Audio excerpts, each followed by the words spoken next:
Welcome back, everyone, to EUNIC's Digital Experience Artificial Intelligence Week, co-presented by the Goethe Institute. I'm Julian Wadsworth.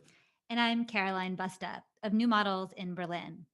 For anyone not already familiar, the Goethe Institute promotes the study of German language abroad and encourages international cultural exchange around the world. And EUNIC, the European Union National Institutes for Culture, is a network of EU organizations engaging in cultural relations to strengthen dialogue, cultural cooperation, and diversity worldwide.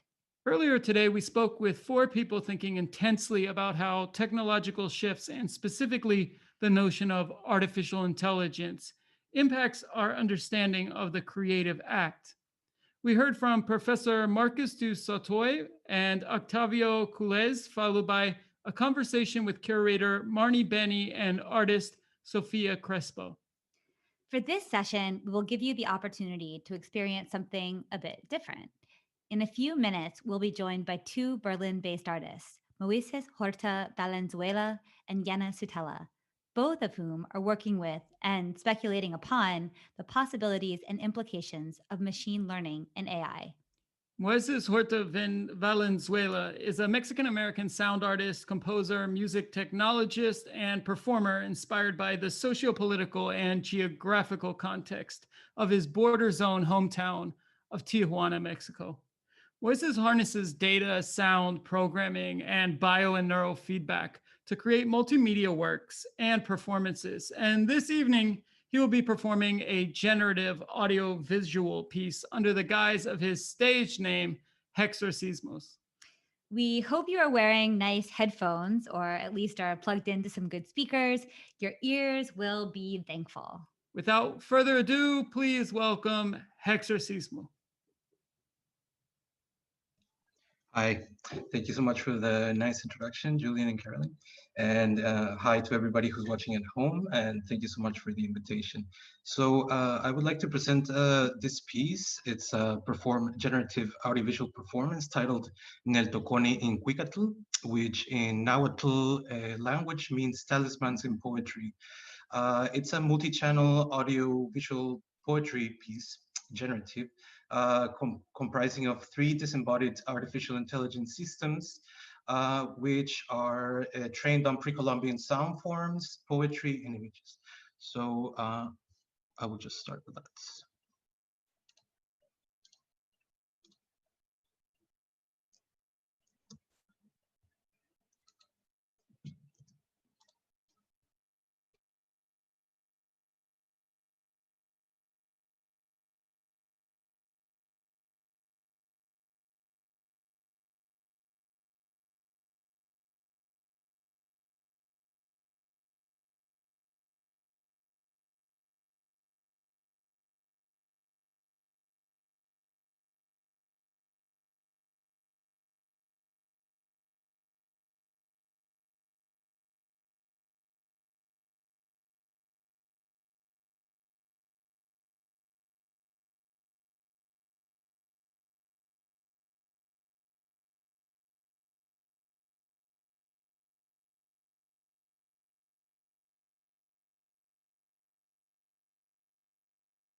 Hi, sorry to interrupt.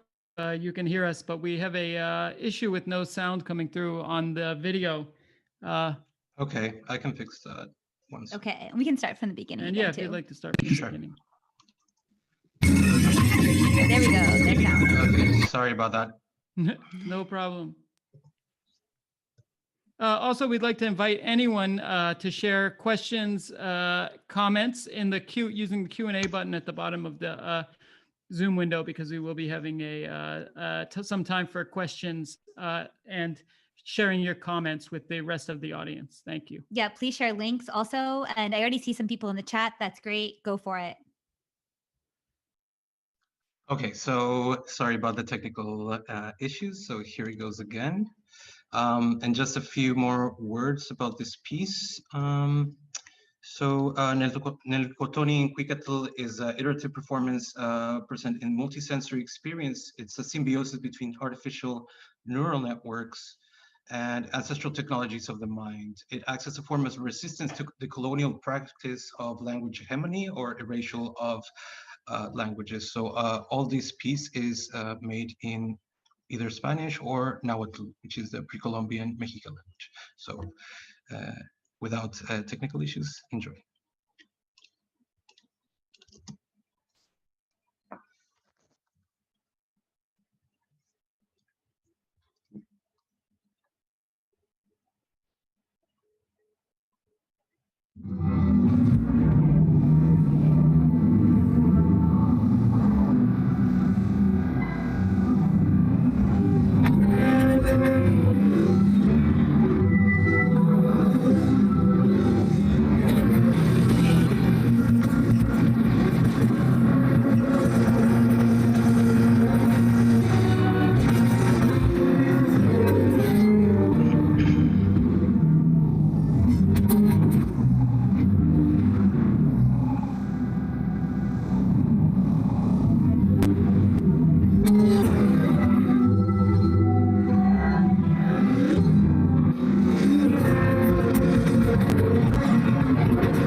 much. Okay, thank you, Exorcismos. Thank you, Moises. Before we move to Yana, just to clarify, so that was actually a live performance. You were modulating what we were seeing and what we were hearing in real time. Do you want to say just a word about that so it's fresh in people's minds? Yeah, sure. So in a way, it's a new kind of performance, not in the traditional way, where each time this is actually built on a game engine. So it works in a way that each time I perform with this system, it kind of plays different content. So each time I play it, it's slightly different, but the idea is the same. So it's this piece is it's a way to talk about the colonial process, specifically in Mexico, by taking the images of a lot of these objects in a very kind of metaphorical and abstract way, but also quite direct. It also talks about the representation in current AI art, which is mostly because of the research done, it's mostly developed in the global north. So this is a way to apply what the philosopher Syed Mustafa Ali talks about when he speaks about decolonial computing and decolonial artificial intelligence, which he describes as a critical project that is about interrogating who is doing computing and what they are doing with it, and both epistemology, the ways of knowing and engaging with these technologies, right? So in a way, it's a way for me to relate in a more ritualistic way with my own culture, engaging with artificial intelligence and deep learning technologies. Super cool. I can't wait to talk with you more about this when also Yana is also part of the dialogue, as I think there'll be some pretty interesting crossovers, but For sure. it was very cool. I think the compression, how much did you, I wonder if you can even experience it. I wonder what degree the compression actually altered what we finally heard, or if compression is very much part of the texture of the piece. Yeah, I would say that I'm not aiming for super high resolution, also as a political stance, like Cool. citing Tito Steril's idea of like low resolution as a political act. So yeah, it's like maybe on my side it looks a bit better, but the glitch of the transmission kind of adds to it as well. Yeah. I think that's the way a lot of us are rolling these days, right? Like that For we sure. just have to accept it and embrace the glitch, so to speak. Definitely. Okay, so thank you, Moises. We will see you in about 15 minutes or so. We are now going to go to Yana Sutella, who's also a Berlin-based artist, a Berlin-based Finnish artist. Me.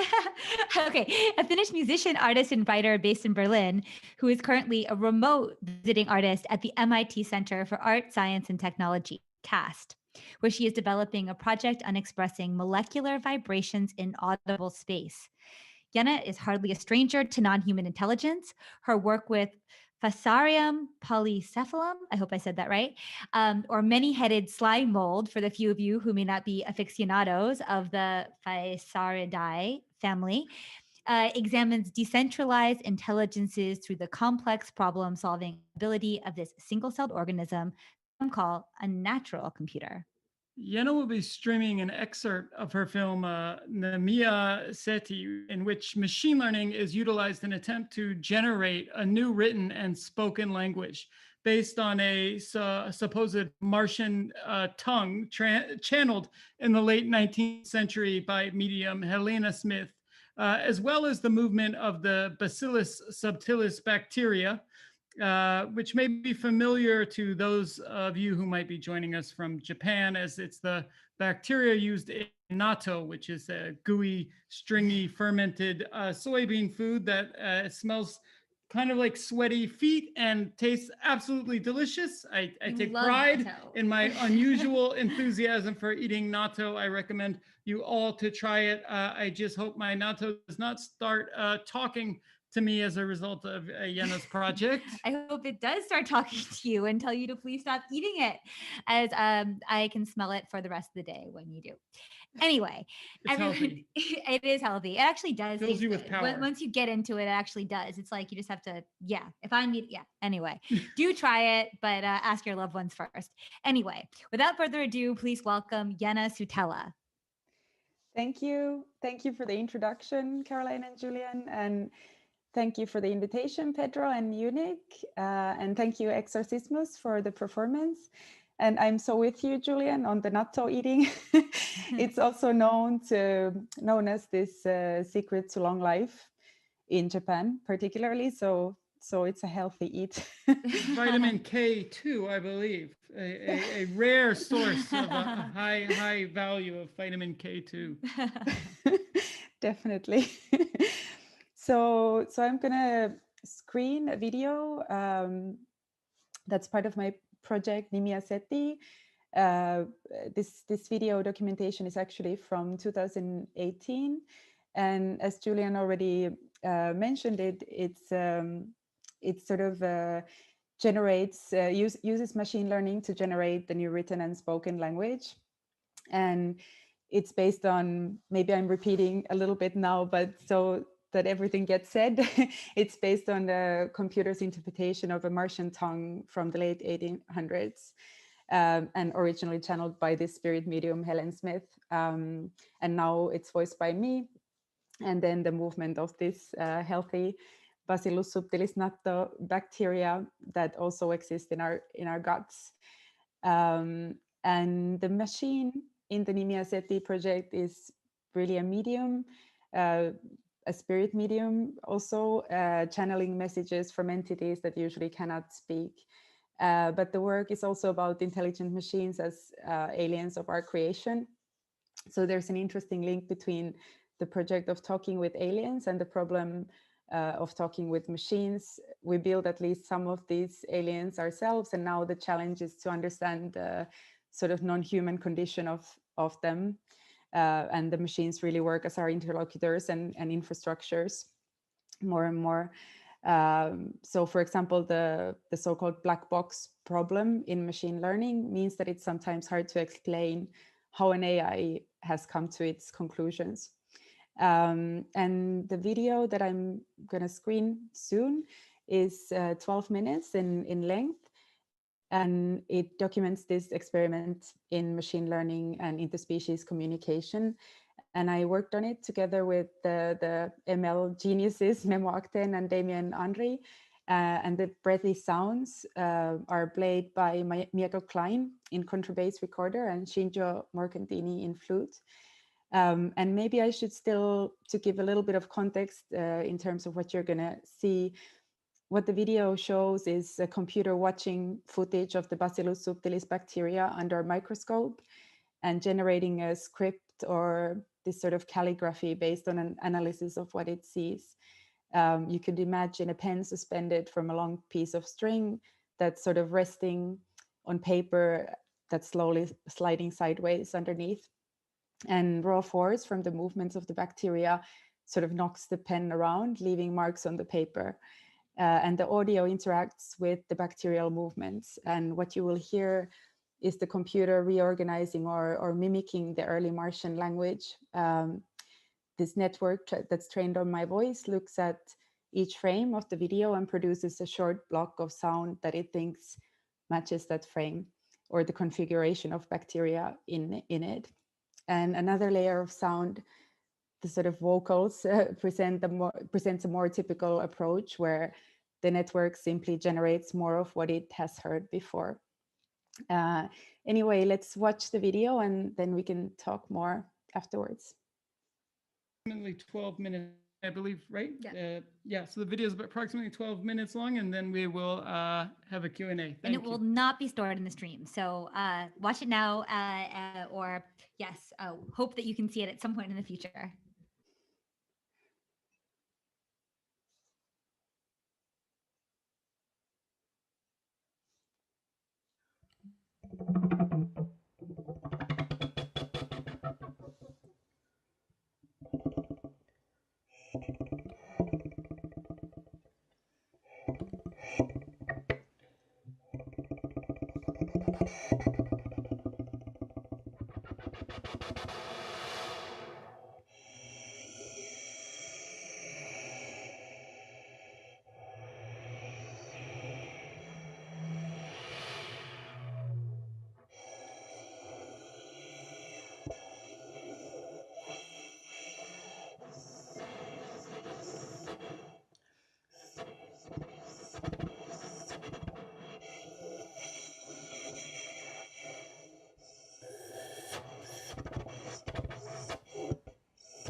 Okay, Yana, that was so beautiful, I guess, is from a human perspective anyway. We'll use that term. That was fascinating. Let's also bring on exorcismos if we can. I have one technical question first. I know Julian has a bigger macro question. The writing that we were seeing there and the characters that were showing up, is that a consistent transcription? So when the AI brain, when it saw a certain characteristic or it would form a certain character and it would consistently form that character. So was that really like a kind of language, or was that a free associative modulation of form depending on various factors? In terms of the calligraphy, you mean, or the yes, yeah. And then the characters that maybe were a kind of subtitle underneath, or could you just briefly clarify what the relationship was between the script and the letters and the sound? Definitely. Yeah, so the kind of the teaching material in the project was beyond the bacterial movements, was this the Helen Smith's Martian channelings, or so there was this it's actually really interesting to me because I've been looking at like glossolalia or speaking in tongues also, and these kinds of unconscious forms of language, and it turns out that perhaps the earliest document of glossolalia is Helen Smith's Martian from the late 19th century. And it was documented, it was written down by Theodore Flournoy, who was a linguist and psychologist, and who kind of recorded, not on tape, but recorded in writing Helen Smith's seances at the time and analyzed them. And also because she kind of gave meaning to whatever she channeled from the Martians, because she claimed to be able to communicate with them. And they found that there was this kind of interesting syntax. So there's actually this, even though Theodore Flournoy thought that it sounded, or it had like a lot of characteristics from French, which was Helen Smith's native tongue, but they found that the Martian language also had an interesting syntax of its own. So I basically had I recorded everything that I could find from Helen Smith's Martian on tape, and then I also used the sort of the Latin alphabet descriptions of how they would sound. So basically what's happening there is that my recordings were just pieced into like tiny clips that then the machine kind of combined with certain movements of the bacteria in each frame of the video as it saw best, and created this kind of system between these two things.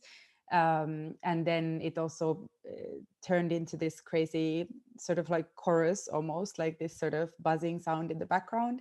And then that other approach. So this was basically this was an approach based on a program called Granma that Memoac then created. It's this kind of granular neural music and audio algorithm. And then there was another algorithm, sample RNN, which is a more kind of common one to use. That's kind of the vocal track on top. That's just sort of generating more of what it heard or learned from my recordings of Smith's material. And then there's a slightly separate from that is the calligraphy that comes from the bacterial movements in the Petri dish. So it is actually, it's kind of the strongest forces from the bacteria sort of determining where the line goes.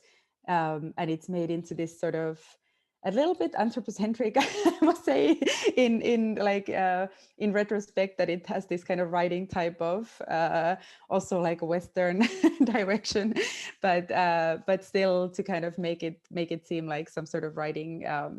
There was this kind of effect of almost like pulling a paper underneath the bacterial pen. That's more accurately actually shown. There's this part of the video where the calligraphy starts to appear, but then in the middle of the image there's this sort of central point, and that's actually more apt description of the bacterial forces.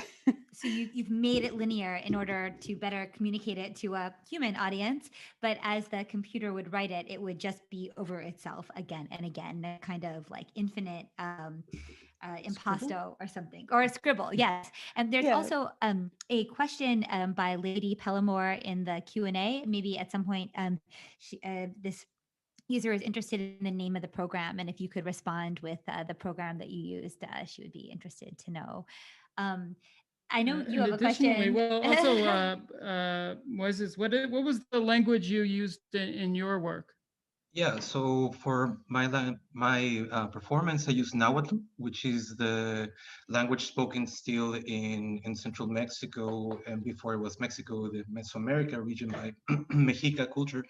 I actually trained a GPT-2 model for on a book called 15 Poets from the Nahuatl World, which is a compilation of poetry by different poets who were like quite well known in Nahuatl and Aztec culture.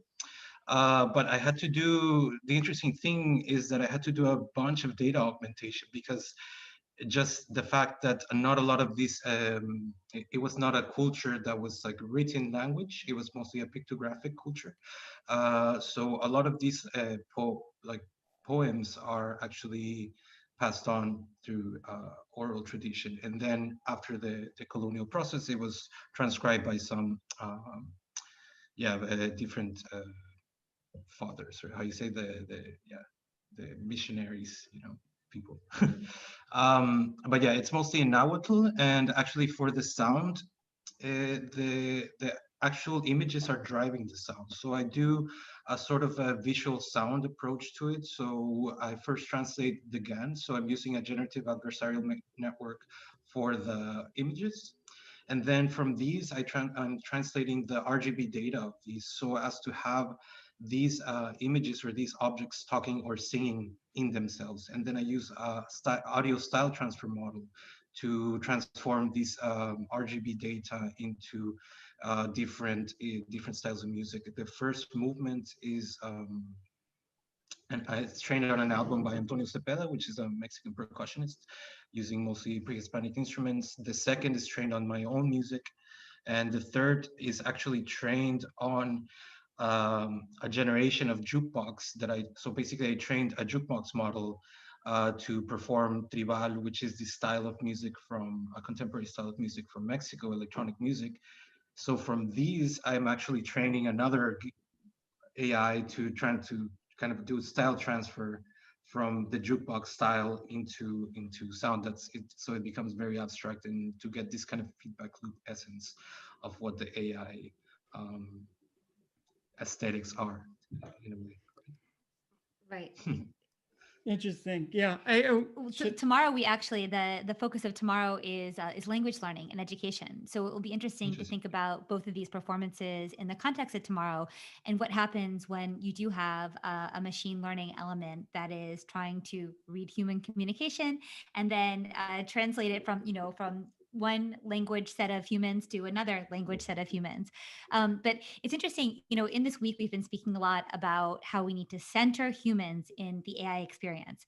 And of course, what's meant there is center humans as opposed to capital. That I think is the implication when we say that. Center humans, the human experience, human well-being. But what I love about both of your performances or works is that you decenter the human within other intelligence networks, or at least the human in 2020, and you make us remember how arbitrary, in fact, our code system is and our language system is.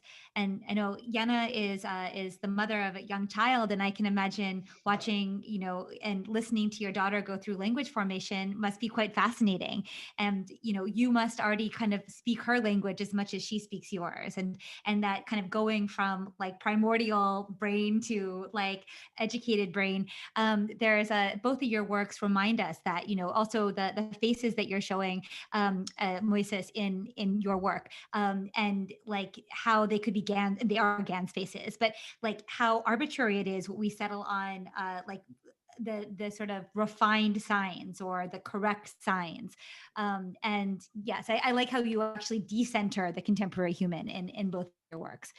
I thought the alien metaphor also of building artificial intelligences, that we are ultimately building aliens that are looking at us and studying us and trying to figure out how we work. I mean, the global financialized capitalism in itself could be considered a sort of alien existing in a different sort of complexity and directing us in different ways, I think.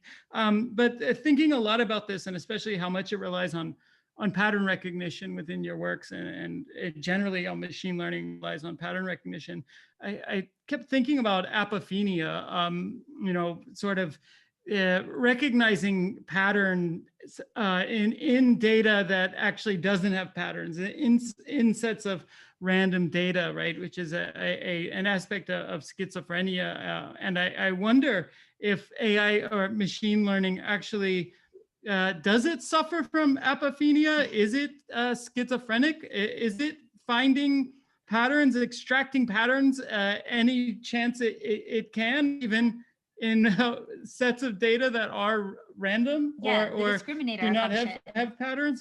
How do you, everyone talks about generating images using machine learning, but what about keeping the machine from generating images that you don't necessarily like want to see, or the restrictive part of that. Right. To make Sanity. it, How do you make a sane machine? To make it simple and provocative, is AI schizophrenic?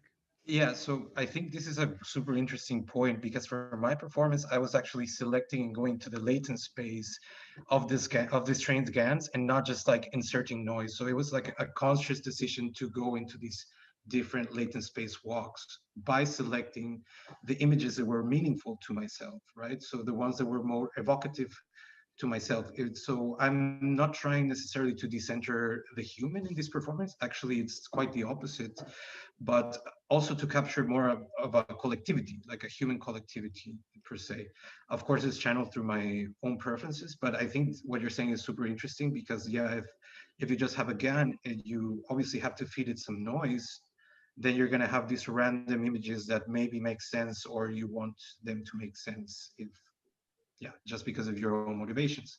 Otherwise, I think the interesting way to approach these systems of image synthesis or audio synthesis is when you actually curate them towards meanings that you actually want to convey, and or maybe meanings that you were not conscious about before, and then present them in the future. I don't know, for you, Jenna, how was your process in this regard?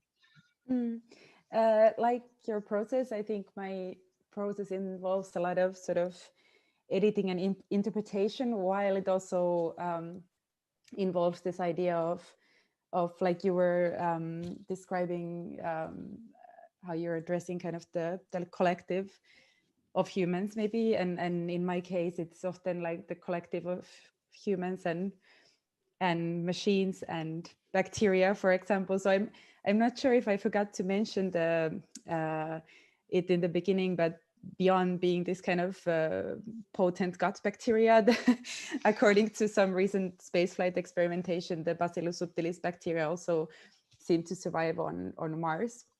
So they might be the kind of actual Martians, but it is interesting that they're also part of our guts, and maybe our kind of thoughts and emotions through that, and how these sorts of forces are already speaking through us in many ways.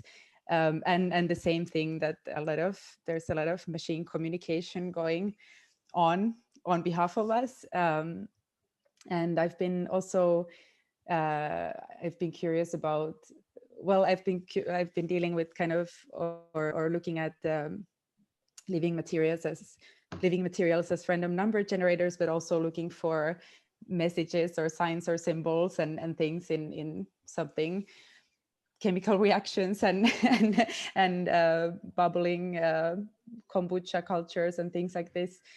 So there's definitely this apophenia, or I've been often referencing the surrealist paranoia critical method also, that I think it's it's quite interesting how also like in some way the work is about this kind of getting in touch with this non-human condition of the computers and the bacteria that also make us who we are, but then it's also about the computers sort of getting in touch with the more than human world around them. Yeah. Moises, I wanted to ask you about decolonial computing, because I'm familiar with computational colonialism. Digital colonialism. Yeah, digital. That's separate though. Well, yeah, okay, yeah. but yeah, Kilima Bembe has talked about it. But in terms of decolonial computing, I'm interested in what frameworks would be considered different than the ones we all take for granted now, the sort of deterministic frameworks that the computing in the North and Western Hemisphere tends to be built upon. Yeah, so I think like I'm basing a lot of my ideas on the work of Syed Mustafa Ali and other thinkers around the issues of decoloniality, because decoloniality is a, let's say, multi-disciplinary approach, transdisciplinary approach. It doesn't only apply to computing, but it basically, to put it in very clear terms, is to center the experience or the objective of, in this case, computing on the real life and on the daily quotidian life, instead of focusing on the institutions or as you were saying, this alien hyper-capitalistic deterministic future that is often portrayed in techno utopian and narratives, right? So I think it's a way to kind of in my work, I see it as a very small step into, okay, representing other futures, other possible futures that can be included in the narrative of artificial intelligence. Personally, I don't believe in these narratives of like singularity, that we're gonna eventually merge with AI, because they're driven by some kind of profit and a very specific idea of what computing can be. So yeah, so basically, like this idea of decolonization is applied in the sense of like, okay, I come from a place like Tijuana, I grew up there. What are the contexts that formed me, and kind of question myself when I engage with computing. Of course, like I'm not an engineer or programmer, but I think this is also kind of explored in the ideas of Yu Kwa, a philosopher, where he is talking about technodiversity and actually building from the ground up technologies informed by different cosmotechnics on culture. So cosmotechnics meaning, how do you relate like technology as a cultural phenomenon, or technology as a cultural manifestation. Like we are living in the age of like that we are forcing, or not forcing, but we are kind of engaging with computation from a very specific set of cultures. So how do we, can we even go beyond that? So it's kind of like this idea of decolonization in computing to how do we go beyond determinist narratives, or how do you bring your own culture or your own experience into these technologies? Yeah, that makes a lot of sense. Do you have another question, or do we have enough time for it? I have another question if we have enough time for it, but maybe we ask as a speed round, or it's a perfect speed round question. Are there religious implications of AI?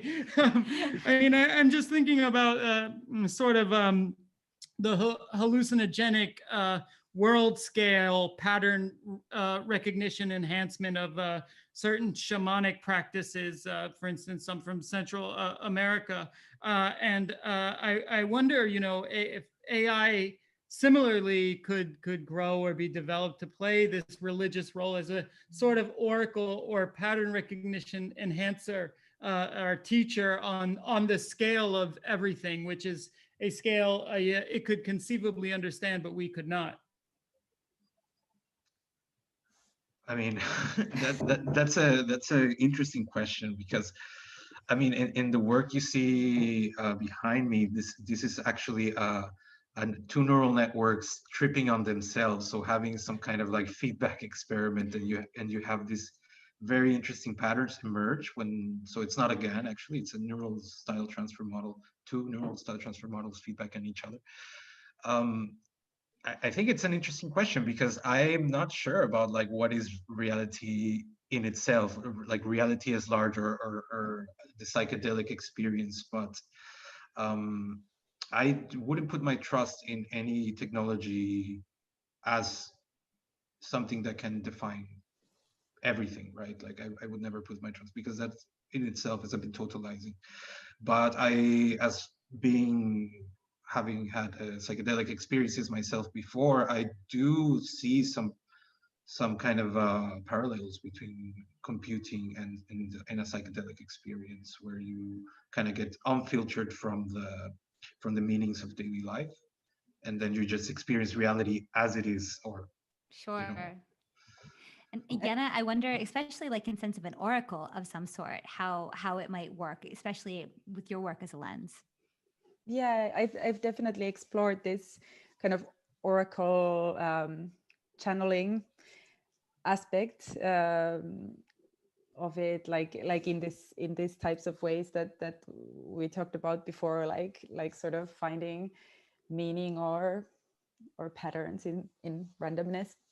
But I guess it always comes down to, in terms of this, the religious thinking, for example, like whose technology and how can we, what kind of technology could you go get behind in those ways, because that's I guess the question of, also as an artist kind of working in this technological context, that there's very little this sort of non-instrumentalized space in that field, and how could you actually focus on things in themselves when all the things are so costly and need a lot of computing muscle and so on. Like, how can you approach them beyond their use value in order to kind of create something, some sort of space beyond that? I think is like a big question when it comes to that future. The massive carbon footprints of the new gods. Right? Exactly. Exactly. Exactly. Maybe Yana and Moises, before we go, you could put your link to more information about like your work, or maybe it's a reference that you in the chat. Mm-hmm. But we will, as we sign off, but we will thank you very much for sharing your work with us tonight, Yana Sutella and Exorcismos, or Moises Horta Valenzuela. And they're both based in Berlin. Look out for them. I'm sure they will be performing and presenting their work in other contexts, perhaps worldwide, if Zoom is the new normal for the foreseeable future. But thank you, and we hope you have a good rest of your night. Yes, and see you tomorrow for. Yes, and so for everybody else, we will be back at noon tomorrow for the fourth and final day of the EUNIC Goethe Institute's Digital Experience Artificial Intelligence Week. So 12 noon CET time, where we'll be exploring developments, how developments in the field of machine learning are directly impacting the future of learning, and what new skills both teachers and students may need to best prepare for a future where AI plays an active part. Be a particular focus as well on language learning. So yeah, this will be great to take very with us relevant there. to the performances this evening. A few, just a moment to say the credits. We want to thank the Goethe Institute and EUNIC for putting together this conference. The concept is by Gita Chok of EUNIC. The curation and production is Jeanette Neustadt of the Goethe Institute. Technical production is Pedro Yardim of New Kin Co. Animations and technical support by Tim Novikov. Graphic design by Amelie Bacher and Atelier Brenda. The coordination is Lina Kirjasoviate and Giacomo Corongio and Robert Kieft. And I'm Caroline Busta. I'm Julian Wadsworth of New Models. And we wish you a good evening in Berlin and a day in California. And we hope to see you tomorrow at 12 noon CET for the final day of this conference. Eat more natto. Thanks, everybody. Ciao. Thank you. Thank you.